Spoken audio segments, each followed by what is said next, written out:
Maul Shadow Lord is here, and today I get to talk about the first two episodes called The Dark Revenge and Sinister Schemes. I have been very excited about this show so far, already leading up to it, and having seen the first two episodes, yeah, this was great. So I am going to talk about these first two episodes extensively, spoiler heavy. If you haven't seen these episodes, you might want to check them out first. They're very good. I can recommend them for sure. So let's dive into the first episode now. And the first episode does a lot of setup work, which of course makes sense. We don't really know exactly where everyone is at this point in the timeline. We don't know where we actually are in the timeline, let's be fair. I can only assume it's about a year after the events of Order 66, the rise of the Empire, that kind of stuff.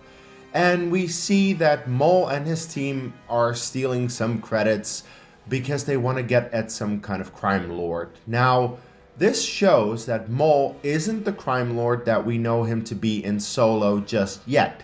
That's all going to happen still in the future, and I'm just curious to see when and how that will happen, because we know it will, but let's be fair, Solo is still several years away. It's just interesting already from the get-go that he's not in the position that I know him to be at some point, and that's why I'm like, okay, how do we get there?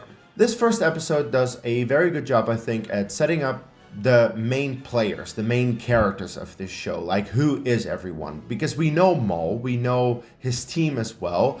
There are some Zabraks in his team who look like him, so that's cool.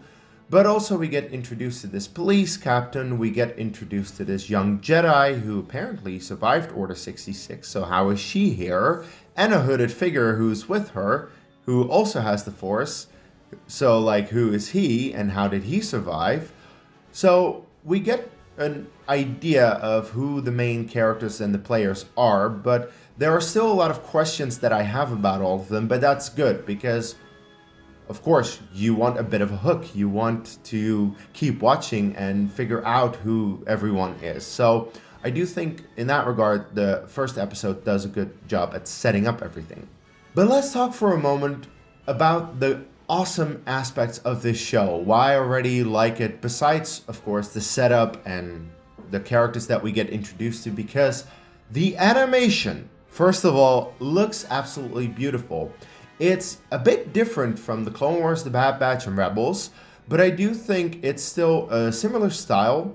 However, it needs to be a little bit different because this is Maul. It's a different character, different type of vibe that we're going for with the show, but the style is gorgeous. Like, it's just dripping with style from the very first shot that we see, and it just looks beautiful, and I think they very intentionally did certain things in terms of like, the backgrounds look painted, which I don't think they are. I think they are still CG, but they look painted, and that means that the animators went through the trouble of making it look like it was painted, so that looks the way that it does, and I think that really works for the show, so that's very awesome. Also, the introduction of Maul himself, like he shows up with his lightsaber, and of course the music, it sounds like Duel of the Fates, but again, it's the Kiners doing a great job at reworking a classic score that we know and love and making sure that it works for the TV show.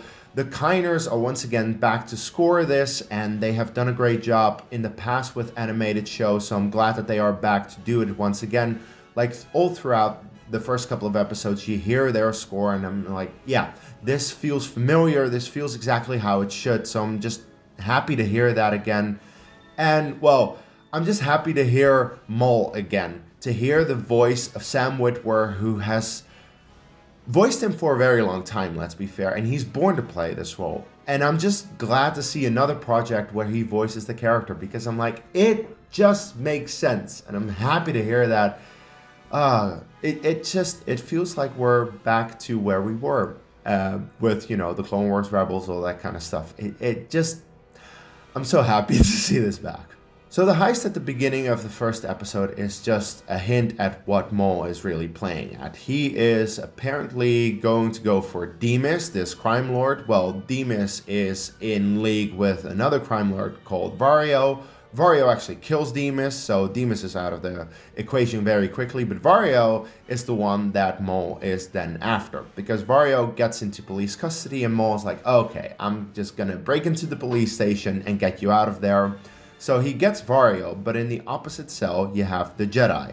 And the moment that Maul is standing in front of that cell, he senses the Jedi and gets her out as well, probably to make her his apprentice, which, I mean, I'm not sure if that's really going to work out, considering that we don't really see her in any of the other canon stuff. But let's be fair, we have seen Maul try to take on an apprentice in Ezra in Rebels, and that didn't work out particularly well. So Maul has plans and they don't always work out. So we'll see how it happens in this show. Of course, there is still a lot of time until the events of Solo, and in Solo, we only just see a glimpse of him. We don't actually know what he's really up to there. So if he has an apprentice, it's probably well hidden at that point. We do know, though, in Rebels, he probably doesn't have an apprentice, but there's that. So that is where episode 1 ends. However, we have 2 episodes, so we can just put the next one on, and of course I did. So the next one just continues where the first one left off. They're getting out of the police station. However, there is a bit of a chase with the police, because of course it's not going to be that easy. And this chase is pretty cool, especially when the hooded figure that we saw with the Jedi in the first episode shows up and uses the Force. Who is this hooded figure? No idea, but the fact that he has the Force makes it interesting, and, you know, it has a hook. It's like, ooh, I want to know about it. And what's even better is that already he faces off with Maul. And initially it looks like they're going to have a face-off, but it's, of course, it's not going to be already here, this face-off between the two. No. This is going to be later in the season, but this is just a tease. And I do think it's a pretty good tease of like, okay, we have this Force user and he's going to face off with Maul, and Maul is probably going to kill him.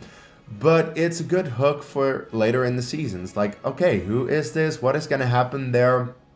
It is something that they do well in terms of like setup for later in the season, so they have you hooked. But I also have to give credit to the fact that this episode, you know, it gives you a little bit of action, and it also gives you a little bit of dialogue. Actually, the first 2 episodes. So, like, there's a good balance between action sequences and dialogue sequences where they talk and they explain certain things.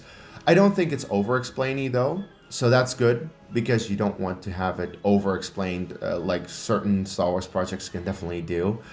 But yeah, I do think it's a good balance of that, where also the dialogue is interesting enough to keep you invested in it. Because every single time that the characters talk, it's like, okay, what is going to happen next? I'm interested. So it's well written in that regard. So Maul and his team, of course, get away. They manage to get back to their lair. They put Vario and the Jedi in cells.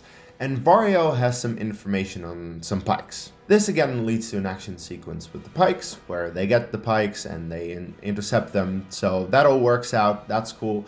But of course, the more interesting part is the Jedi. Maul keeps her there, but is like, oh, but you're free to leave at any point that you like. Of course, he doesn't actually let her out, but that leads to something at the very end of the episode. I'll get into that in a little bit. But it is interesting to see how he's essentially toying with her. And yeah, very much like thinking about making her as his apprentice. Now, in the meantime, we also see more of this police captain. And, well, first of all, I just need to comment on his name, because it is actually a really stupid name. And it wasn't until the second episode that it dawned on me what a stupid name it was. But his name is Lawson. A police captain is named Lawson. I didn't think much of it initially, because I'm kind of used to the name because of Formula One. There's a driver called Liam Lawson, and I was like, oh, you know, Lawson, it's just a name. But then I'm like, police captain, Lawson. It clicked, and I was like, oh my god, okay, that's on the nose, but you know, that's what you can go for, I suppose. But he has a son, and the relationship with his son is not great, but you do see that he cares about his son and that he wants to be there for his son. And I very much get the feeling that his son is going to be used later by Maul or someone else as a bargaining chip. So again, we're setting up things for later in the season, later in the show, that is like, okay, we have elements in place that is getting set up, and like I can't wait to find out what is going to happen later. Anyway, the episode then ends with the Jedi breaking out of her cell, doing exactly what Maul told her, like, you can get out of here anytime you like. I don't think she's gonna get very far, but you know, it just cuts to black the moment that she has the thing open and she's about to go somewhere. So we'll see where she gets to next week, but it's not gonna be too far, I think. I think Maul planned for this, so he's gonna get her again, and then we'll see how that plays out. I'm curious about that, but you know, I very much think these first 2 episodes do a very great job at setting everything up, introducing the players, giving us things where I'm like, ooh, I want to see how that plays out later in the season. So they do a great job at that, and I'm very happy that, you know, the show starts off like that, because I think it should. And there are still a couple of unclear things where I'm like, is the planet that we see Coruscant, or is it a different planet? They never actually say that, so I can only assume it's Coruscant, but it could be a different planet, could be Terrace for all I know, but either way, an interesting hook. Also, when exactly is that set? I already said, I think it's about a year after Order 66, but who really knows? Because there are also like certain mentions of like, ooh, the last time that I saw a laser sword was in the Clone Wars. So when you say something like that, it's been a while, right? That's the only assumption that I can make. Again, it's just assumptions. It's not anything concrete. But these are also things where I'm like, it's okay if this doesn't get explained in the very first episode. Like, there are certain things that you want to find out later in the show to keep you hooked. Because I'm hooked. From the very get-go, I'm hooked. There are certain things in this episode, in these first 2 episodes, where I'm like, yeah, I want to see where it goes, and it's a good setup, so that's a good thing. So that's about all I can say. I'm just curious, are you hooked? Are you into this show? Did you like the first 2 episodes of Maul Shadow Lord? Please let me know in the comments below. Leave a like on the video if you did, and subscribe to the channel for more Star Wars content. And of course, until my next review, may the Force be with you.